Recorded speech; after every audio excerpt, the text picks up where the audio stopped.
Namaskar.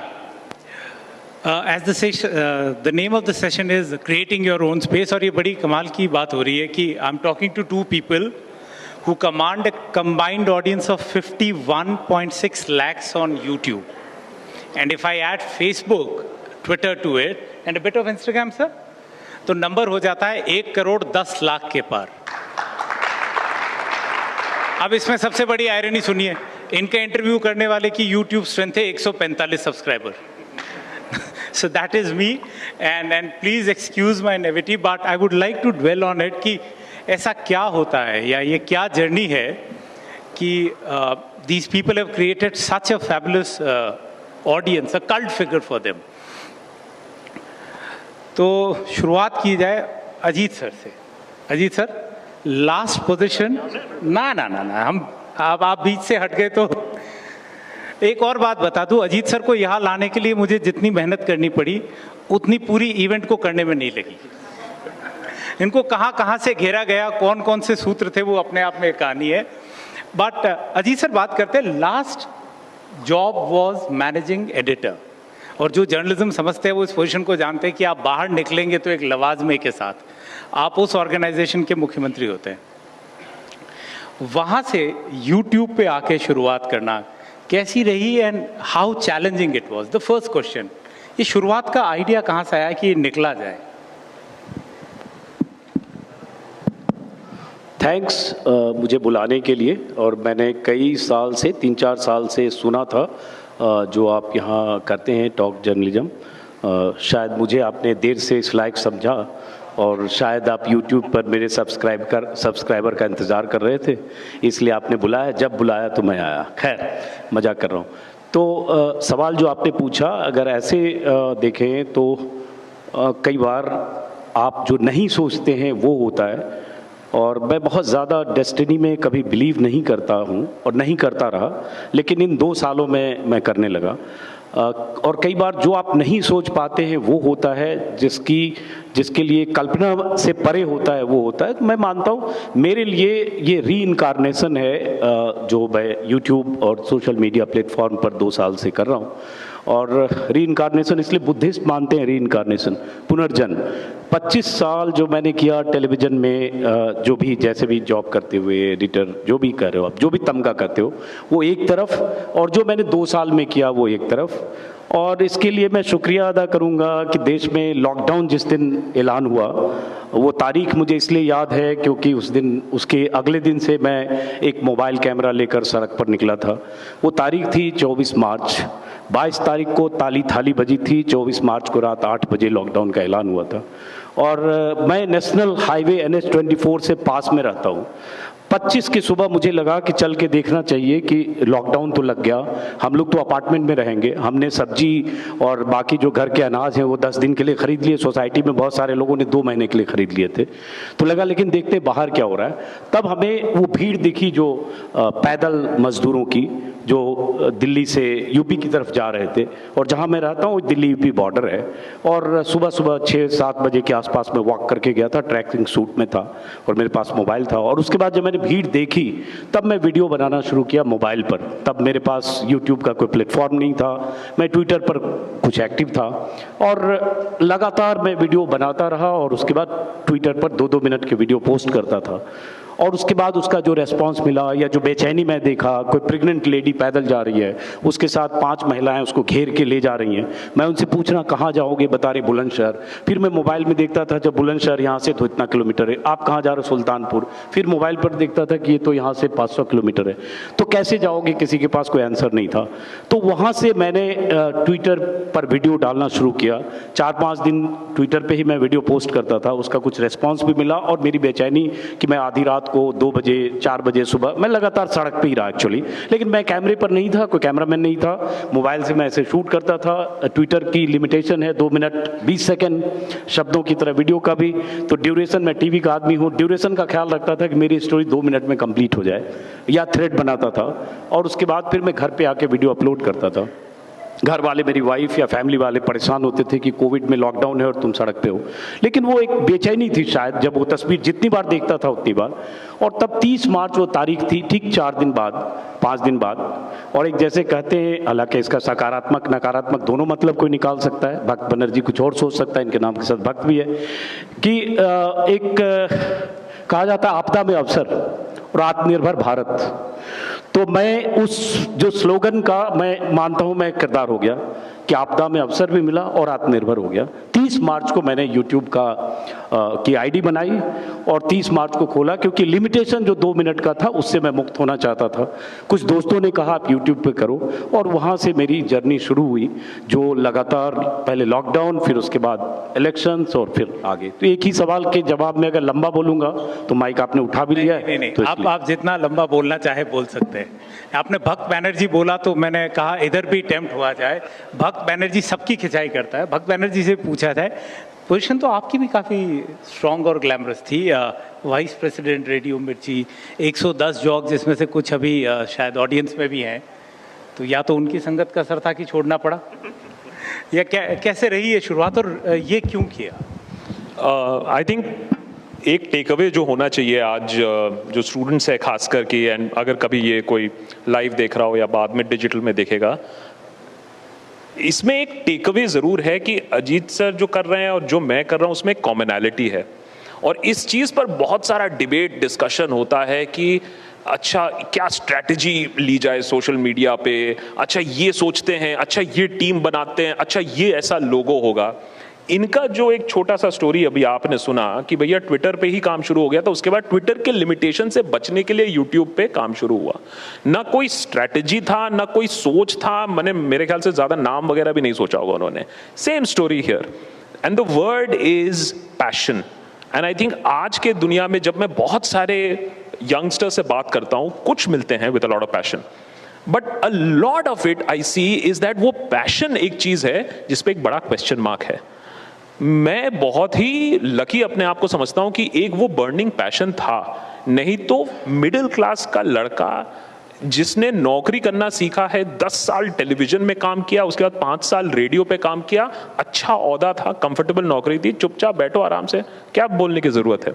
लेकिन कहीं ना कहीं वो एक पैशन था कि नहीं, पॉलिटिक्स फॉलो करना है, पॉलिटिक्स के बारे में बोलना है।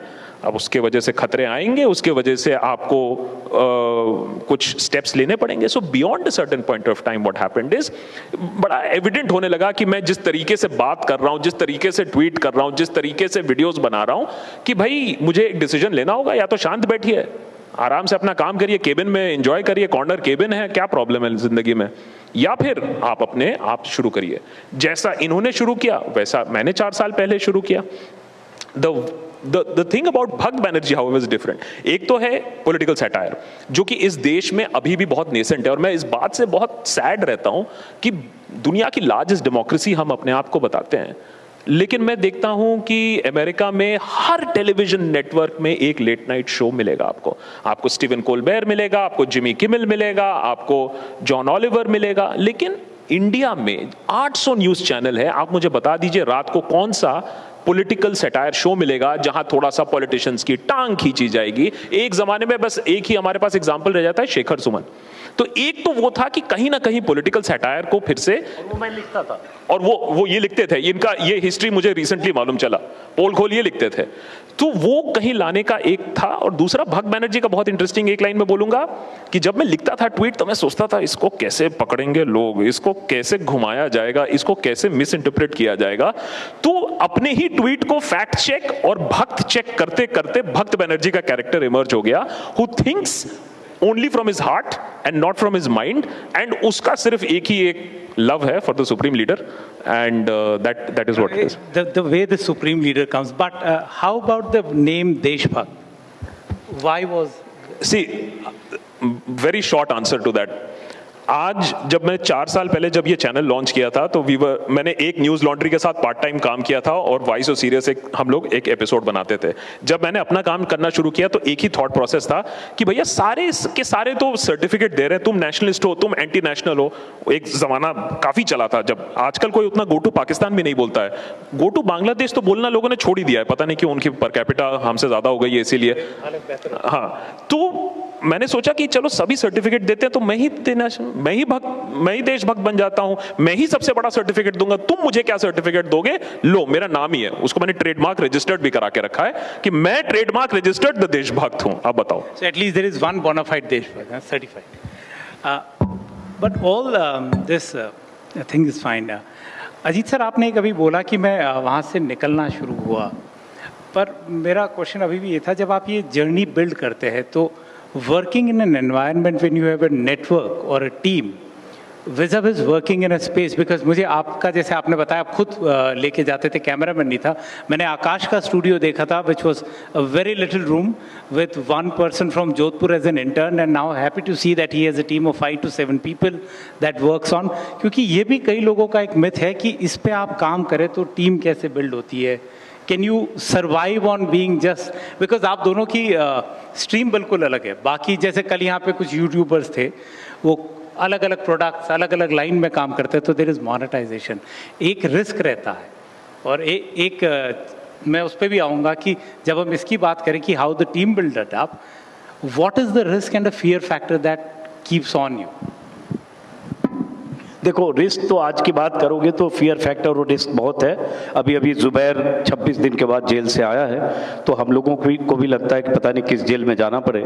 इंतजाम आज के दौर में ऐसा होता है कि एक जेल में छूटे जमानत पर तो दूसरे जेल में जाना पड़ सकता है, तो रिस्क और फियर फैक्टर वो है। लेकिन चूंकि आपने कहा यूट्यूब और जर्नी, और बहुत सारे यंगस्टर होंगे जो मीडिया इंस्टीट्यूट के भी होंगे, जब मैंने अगर शुरू किया, और ये मेरी स्टोरी नहीं है, किसी की भी हो सकती है, आकाश की भी हो सकती है, किसी ध्रुव राठी की हो सकती है, और ऐसे हजारों लाखों लोग दुनिया में काम कर रहे हैं और बहुत सारे लोग बहुत बेहतर काम कर रहे हैं। आपके पास जो डेटा है, जो भी 10 मिलियन आपने बोला सब्सक्राइबर या फॉलोअर, इससे 10-20 टाइम्स ज़्यादा वाले भी लोग काम कर रहे हैं।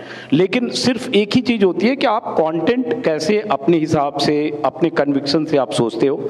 और जो जैसे रिस्क फैक्टर या फियर फैक्टर जो कहा, हम जैसे लोग जो 50s के बाद हैं, तो एक होता है आपका बैगेज होता है दिमाग में, आपकी पोजीशन की, आप जिस चैनल में काम करते हो, 400 से 600 लोगों की टीम होती है, बहुत तरह की झिझक होती है कि कैसे जाओगे। आप पहले शूट करते हो 10-10 लाख के 6 कैमरा और वो भी वैन और बड़ा सेटअप और बहुत बड़े शोज, 4 गेस्ट रिलेशन के लोग, 6-7-10 लोग प्रोटोकॉल में, और सडनली वो सब से हटके आप सड़क पर जब उतरते हो आपके पास कोई नहीं है। मैं छोटी सी चीज़ बताऊंगा, और 26 मार्च वो तारीख थी, 25 मार्च से मैंने शुरू किया।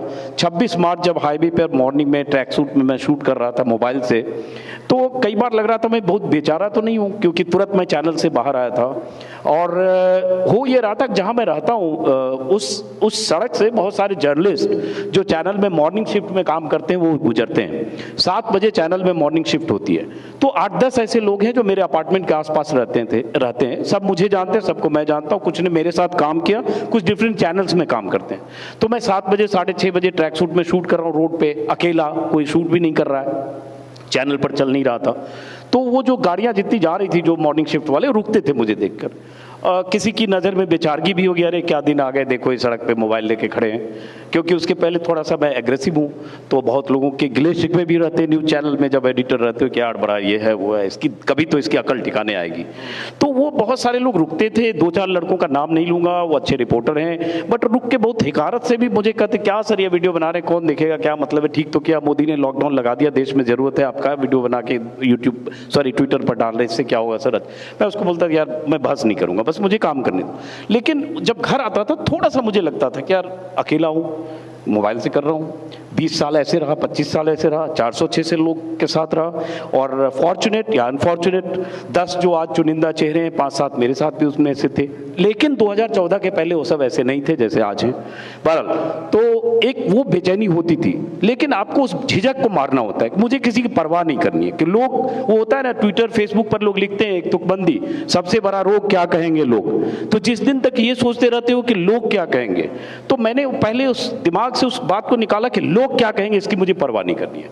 मुझे अकेले करना है, मोबाइल से करना है, 10 लड़के रिपोर्टर देख रहे हैं। अब मैं जानता था कि यहाँ से न्यूज रूम में जाके हंसी उड़ा रहे होंगे, खिल्ली उड़ा रहे होंगे, जिस भी चैनल से मैं आया था। अरे क्या दिन आ गए, देखो यहाँ पे तो एडिटर थे, फला लाखों की सैलरी होगी, ये रोड पे मोबाइल लेके खड़े हैं। और बात किससे करें? मजदूर से, क्योंकि लोग तो योगी मोदी से बात करता है, हम सड़क पर ठेले वाले से बात कर रहे हैं, पैदल वाले से बात कर रहे हैं। तो वो बेचैनी मुझे थी, और घर में आता था बेचैनी, मतलब अपने को मैं ढाढ़स खुद ही बनाता था।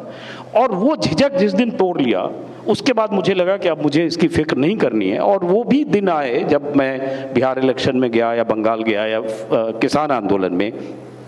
मेरी उम्र 56 है, मुझे कोई हर्ज नहीं बताने में, हालांकि आकाश ने कहा वो अपना नहीं बताएंगे, इनकी उम्र वैसे मुझसे 1 साल ज़्यादा है, 25। लेकिन मेरा जो कैमरा पर्सन है 19 ईयर्स ओल्ड है। मैंने एक ही चीज़ सोचा कि मुझे एकदम ऐसे यंगस्टर को रखना अपनी टीम में। 4 लोग मेरे साथ हैं, एक लड़का यहाँ बैठा है, IMC का प्रोडक्ट है।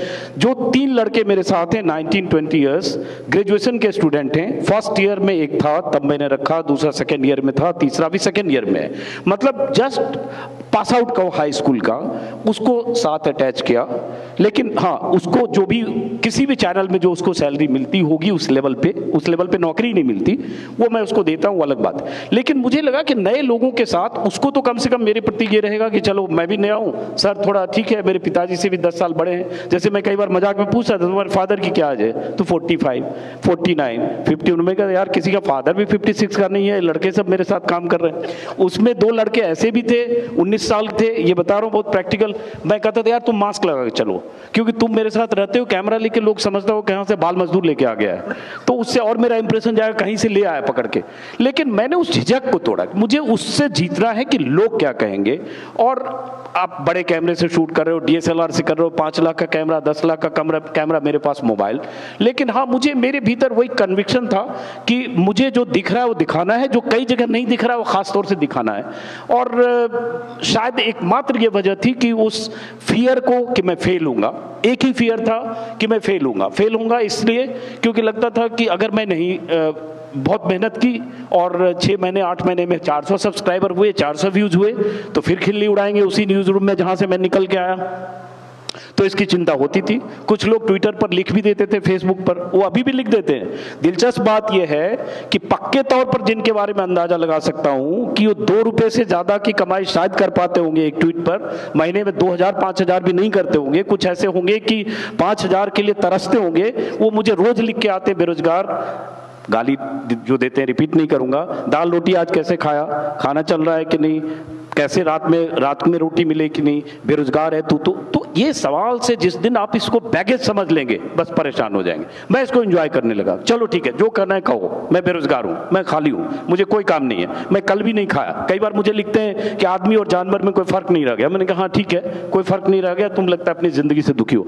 तो मैं उसको एंजॉय करने लगा कि ठीक है जो कहेंगे वो कहेंगे, अगर मैं इस पे गया तो मैं खत्म हो जाऊंगा। तो मैंने उससे मुक्त किया और लगा कि जो मुझे लगता है कि ये कहा जाना चाहिए, मैं जैसे टीवी में एक संक्षिप्त खत्म कर, तो बार बार देख रहे इशारा तो नहीं करे जल्दी खत्म करिए, अच्छा ठीक है। तो हम लोग टीवी में समझते थे और समझा कि कैरेक्टर बहुत इंपॉर्टेंट होता है। कैरेक्टर मतलब किसी भी स्टोरी का कैरेक्टर, और चाहे वो किसी भी तरह की स्टोरी, इलेक्शन स्टोरी हो, चाहे फार्मर्स की स्टोरी हो, चाहे कोई भी। तो मैंने जो सीखा बस मैंने वही आजमाने की कोशिश की कि किरदार को पकड़ो, कहानी मतलब अगर पलायन हो रहा है लोगों का, तो मैं 2 घंटे 4 घंटे सिर्फ उसमें कुछ कैरेक्टर्स खोजता था जिसको आप रिप्रेजेंटेटिव मान सको पूरी स्टोरी का। कोई प्रेग्नेंट वुमेन, कोई 80 साल का, कोई बुजुर्ग, कोई 6 साल का, 2 बच्चे, 7 साल के बच्चे लेको आधी रात को जाते लोग। और वहां से फिर जो भी हमने किया, और उस झिझक को कि अगर मैं फेल हो गया तो क्या हो गया दिमाग से निकाल दिया, मानते हुए कि मैं फेल हो जाऊंगा। और फेल हो जाऊंगा इस सेंस में कि कहाँ बड़े बड़े ऑर्गेनाइजेशन हैं, उनके प्लेटफॉर्म में, जैसे अब आज तक है 50 मिलियन सब्सक्राइबर हैं आज तक के, 50 million, more than 50 million. Lalan top है, सौरभ अभी शो में आ रहा होगा, 20 मिलियन से ज़्यादा सब्सक्राइबर हैं। उस समय भी जब मैंने शुरू किया 0 से, तब भी 10 मिलियन प्लस था।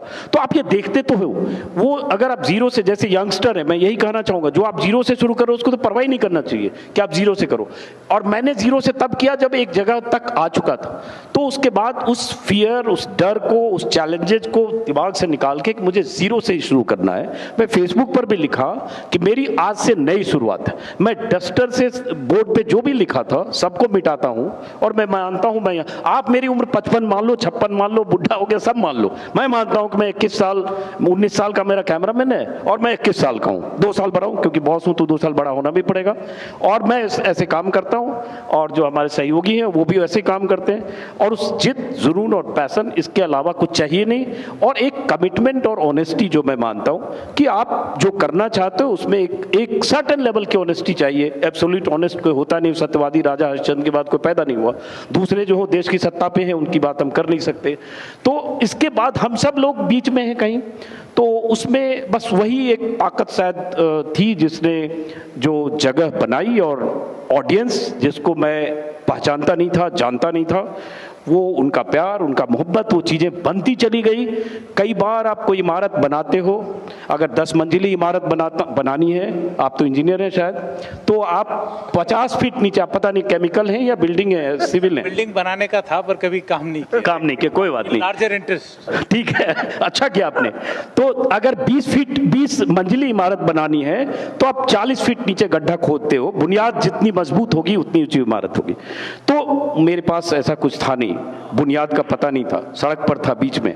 लेकिन बस ये कि हम इसी सड़क से, यहीं से इमारत बनाएंगे।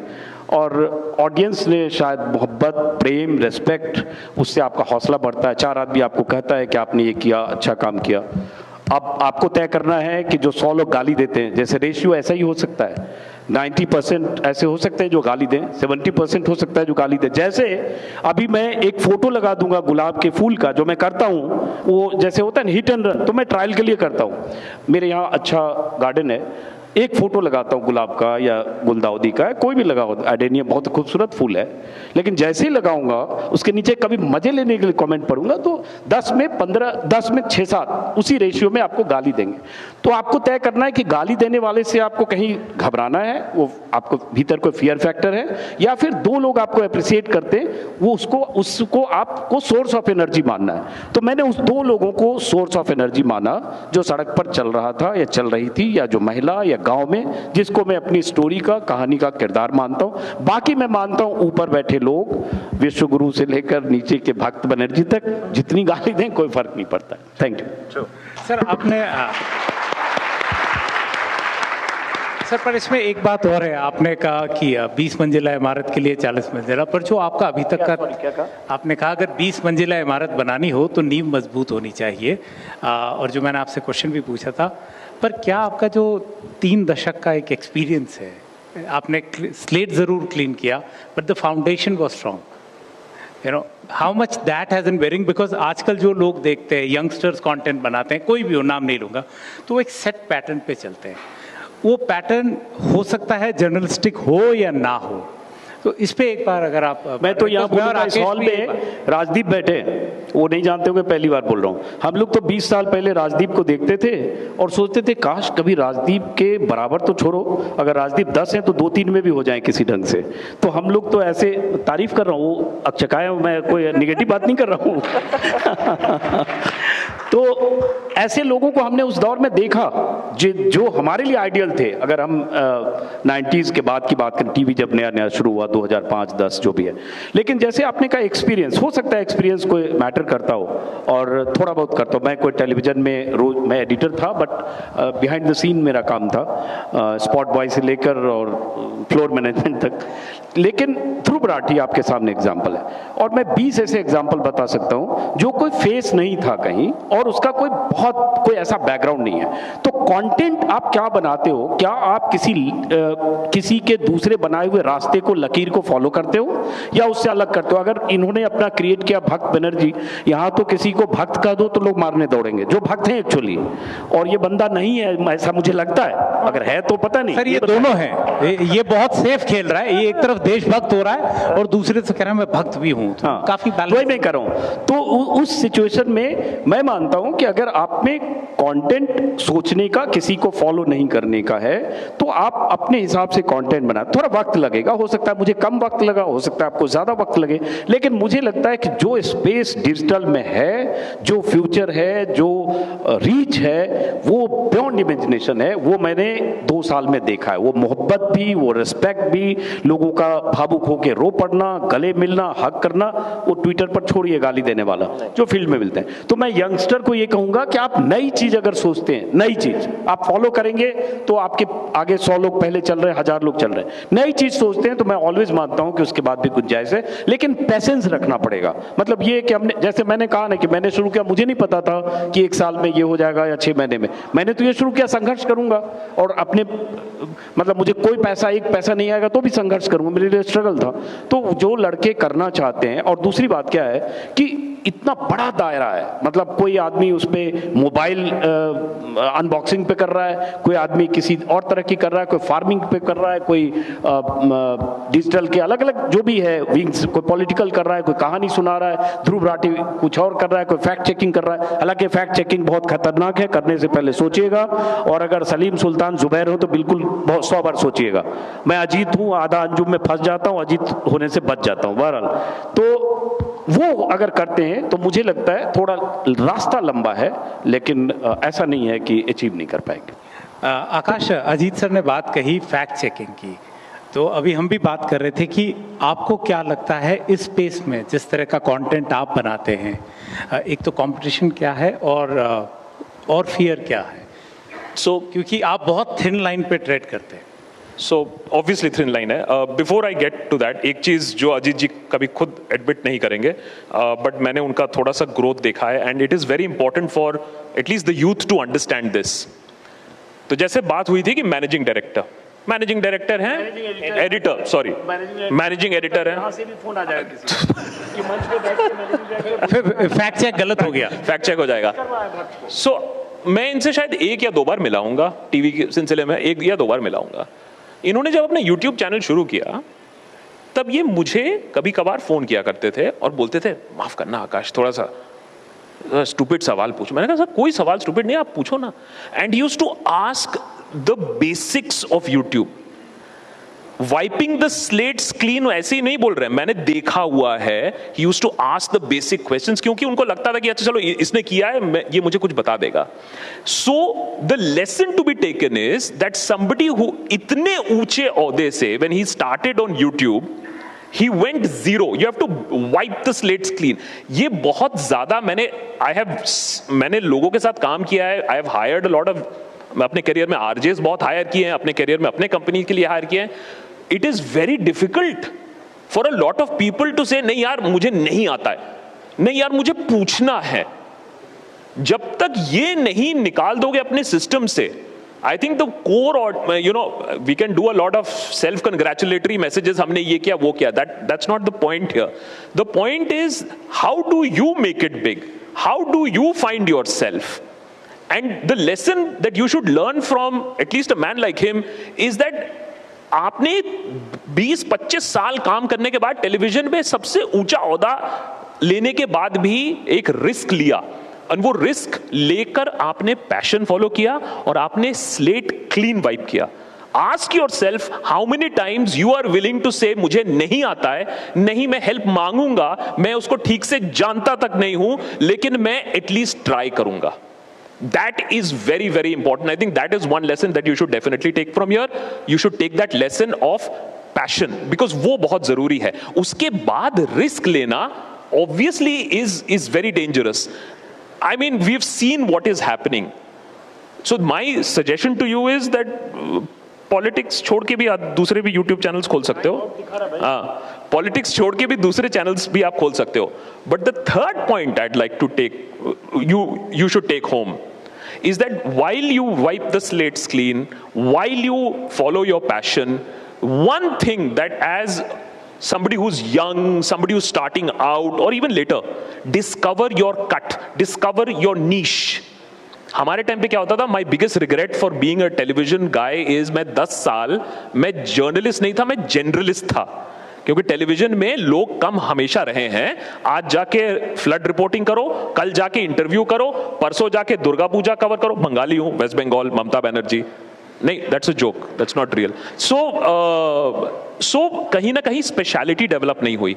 Today in the digital age everybody has a fine cut, and that is the reason, for example, satire, political commentary मैं नहीं कर सकता, I can't match the experience and speed of this man. I can't match what Rajdeep would bring to the table in terms of what has happened, what is the history of this political move. तो मैं क्या करूंगा? I will try to make it simple. I will try to make politics a little bit more fun. I will try to make it more conversational. That's my cut. Maybe I thought कि मुझे ये आता है, तो मैंने ये cut को explore किया। अपना नीश ढूंढो, whether be it print, whether be it digital, मैं टीवी नहीं बोलूंगा। So just try to find that cut, that is very important. उसके बाद your passion will drive it कि भैया तुम्हें कितना रिस्क लेना है, कितना रिस्क नहीं लेना है। हर चीज में रिस्क है, हाँ, पॉलिटिकल कमेंट्री एंड सैटायर में बहुत ज्यादा रिस्क है आज के डेट में। इज बिकॉज मैं हमेशा कहता हूं, एक पॉलिटिशियन को आप जाके करप्ट बोल सकते हो, इनकॉम्पिटेंट बोल सकते हो, he will take it, part of life. Journalist तो ऐसे ही भौंकते रहते हैं या कमेंटेटर्स बोलते रहते हैं, बट अगर उसके मैनरिज्म्स में मजाक उड़ा दो, उसी के साउंड बाइट उसी को सुना दो एक कटाक्ष मार के, he will take it personally. I have had this feedback come back to me also. So, well, these are the dangers. So, by and large, I could see a lot of faces having their own questions, but I'll end our part and we'll open out the house for questions. That what Sautik just said, that the best job is done outside legacy media. So, both these people tell you that, it could be done from the highest position and place if you have the patience and passion. So, stick to the work. And sir, अब मैं सवाल खोल देता हूँ, इनके ज़्यादा सवाल है। Good evening, sir. I am Achal from Christ University. Here, sir. Achal from Christ University, Bangalore. My question to you is, while creating your own space independently, how did you achieve stability in terms of funding, and how did you deal with the anxiety of sustaining it? Oh, you don't know YouTubers roll in money. You don't know, I have a Rolls Royce parked outside. So, मैं बहुत बार मजाक करता हूँ। I was pushing it last time. मैं बहुत लोगों से मजाक करता हूँ। मैं कहता हूँ, मदर सिस्टर बोल दो, give me some other abuse. Don't say that I'm earning or minting money out of YouTube, because it's very, very difficult, especially given the algorithm, and YouTube doesn't like news content anyways. Any of your video can get demonetized. But very quickly, it's a very important question. Let me take you through my journey very quickly. I quit my job. I started my channel. So first and foremost, remember, the first 6 months to 1 year, if you are ever thinking of going digital, is going to be brutal for you. For somebody who had an entire team with him, and news में जब हम लोग news में थे, you had a camera person with you all the time. You had an editor who used to edit your story all the time. So when I started, after 10 years of journalism, I had to learn all the camera work, I had to learn all the editing work, and for the first 8.5, 9 months, it was only me. Camera, script, editing, shooting, everything, and SEO, which is thoda zyada overhyped hai, doesn't matter so much, but you have to do it all yourself. Where's the runway? I had to sell my house. I had the only bit of small property that I had ever bought, sold it, got an 18-month runway. So my target was, agar 18 months mein if I don't make it, then I go back and get a job, because I have mouths to feed also. So what I did was, I opened up a Patreon account, and I hoped that YouTube would give me some funding. So my initial monthly kharcha came out of bare minimum peanuts from YouTube, and because there are good people, I'm telling you, why we do what we do is worth fighting for, because there are good people who are willing to back you. It is there, it is true. If you tell me, can a large organization sustain itself on financing, on public funding, on subscription, the answer is no. Because what we discovered is, in the last 4 years, you can sustain individually, maybe you can sustain a small team. But beyond that, there is a limit. to it. And unfortunately, then we had to go to some YouTube videos that we are now running sponsored. But the beginning was pure passion, pure subscription, Patreon. Then we built a little bit of YouTube revenues. And now, because we want to expand, get more machines, get more people, we are taking some non-political subscriptions, people who have no say in our content and people who have nothing to do remotely even with any politics of the country.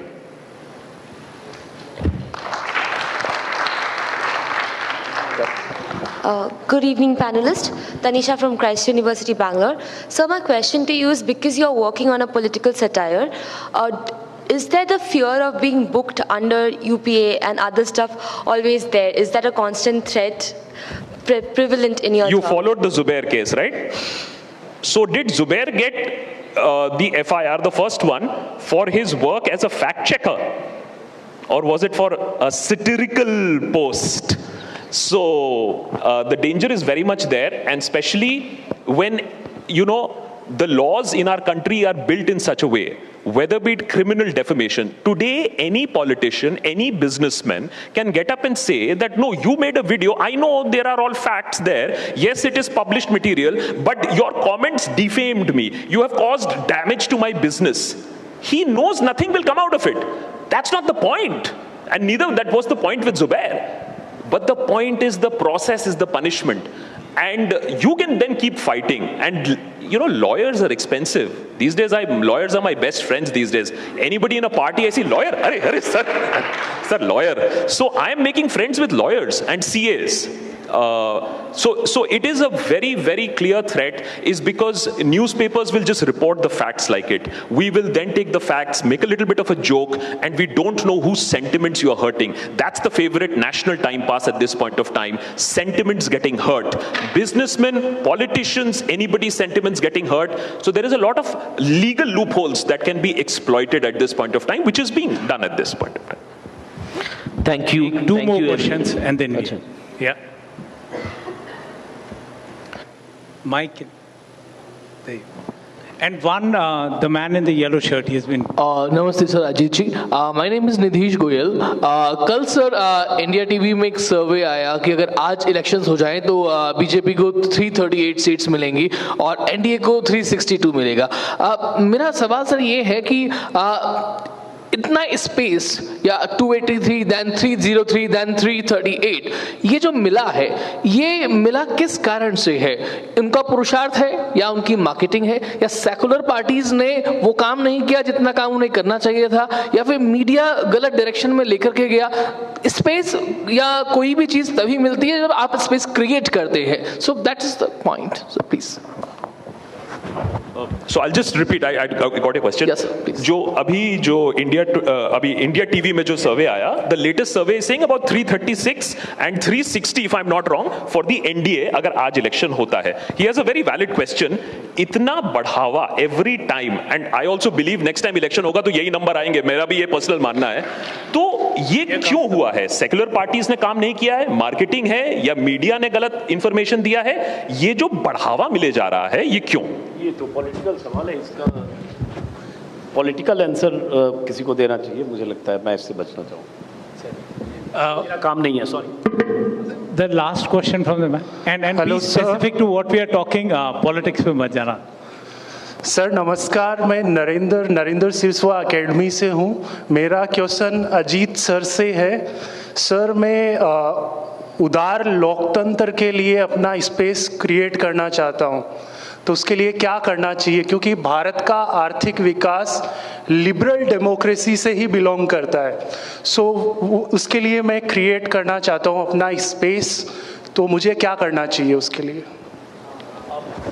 कोई ऐसे set formula तो नहीं है. आपने बहुत बड़ा सवाल पूछा, उदार डेमोक्रेसी.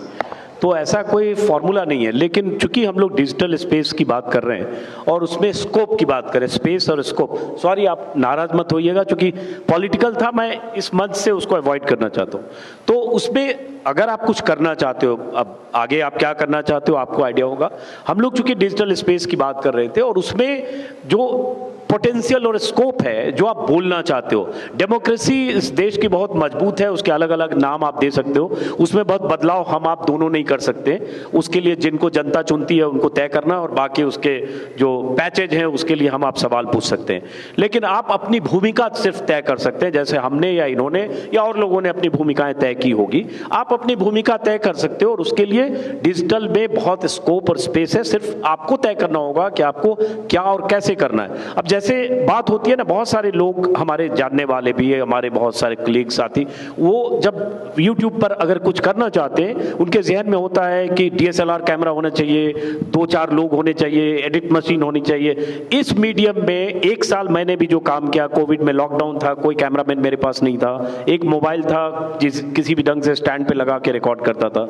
आपके पास सिर्फ एक मोबाइल होना चाहिए, आइडिया होना चाहिए, आप क्या कम्युनिकेट करना चाहते हो, थॉट बहुत क्लैरिटी चाहिए, आप क्या कहना चाहते हो, किन शब्दों में कहना चाहते हो, कैसे कहना चाहते हो, आप अपनी भूमिका तय करिए। अदरवाइज आप जो बात कर रहे हो बहुत सैद्धांतिक बात है, उस पर विमर्श हो सकता है, 2000-4000 पन्ने के लेख लिखे जा सकते हैं। अभी मुद्दा है कि आप क्या करना चाहते हो, और उसके लिए मैं यही कहूंगा कि बस आप तय करिए और उसके हिसाब से जो आपको स्पेस दिखता है, आप YouTube पर, अलग प्लेटफॉर्म पर जो आप बात कहना चाहते हो उसके तरीके खोजिए। नेता टाइप आधा काम मत करो, सब्सक्राइब के साथ साथ बेल आइकॉन भी दबाओ।